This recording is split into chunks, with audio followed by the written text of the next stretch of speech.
The reason that I'm playing Tony Stark, the reason that I'm involved in Iron Man, the reason that I'm so excited is I'm crazy about movies. That's why I wanted to become an actor. I buy into movies, I love it. I mean, I'm a sucker for this stuff.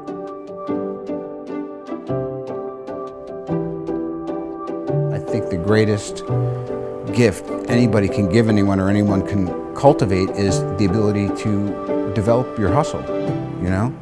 You didn't wind up with all these, you know, kind of great pictures on the wall and documentaries in the can and this nice space to do this project kind of on your own terms because it was all handed to you. Right. You know, you have to develop and nobody's hustle is like anybody else's, you know?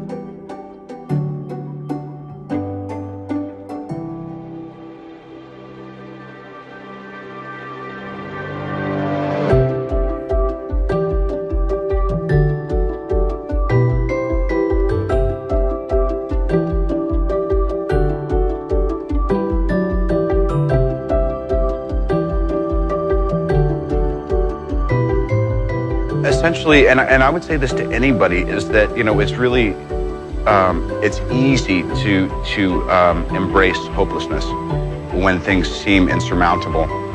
And yet, it's actually just a matter of time until all of the elements come together for things to be all right. I mean, I believe that, you know, most difficult situations will resolve themselves if you are persistent and if you don't give up entirely. And that's what I never did. I never gave up.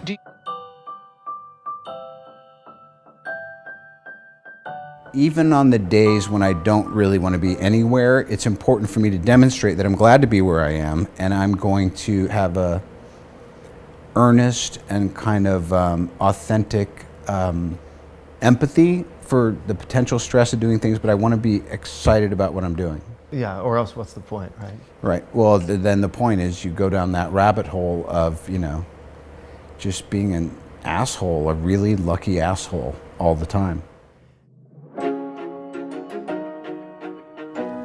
I believe that, and Lord Attenborough told me this 20 years ago, yeah.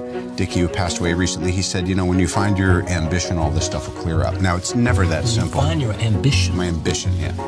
So when you stop thinking about yourself as someone who's on the outside and you start really seeing what's possible for me, what could I do, how could I put these jabs together and maybe get a shot at the title, that's when he thought all this other stuff would clear away.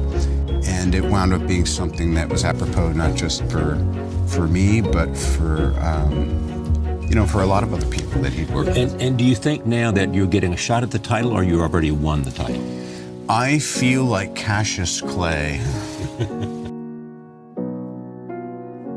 What I'm going to say is, naturally, when you have a big win, there's a time of gloating. And then, not gloating, but there's that immense sense of accomplishment, you know? But that's just another kind of false thing. It's like Bobby always says, it's like, it's just the next moment. What's the next right thing to do? And I think that that's what's helped me transist. People tend to crash when really lousy things happen and when really great things happen, you know? I just kind of look back, like we just drove by on the way down here, the place that I went to junior high school, and I used to jog around the track with a boombox playing Michael Jackson's Off the Wall, and I look back at that and I go, I was like Chachi. It was like, who was that person? And, you know, I was a product of what was going on societally and in this huge influx of new kind of, you know, music and commercialism and all that stuff. And I don't know, it's just amazing, you know.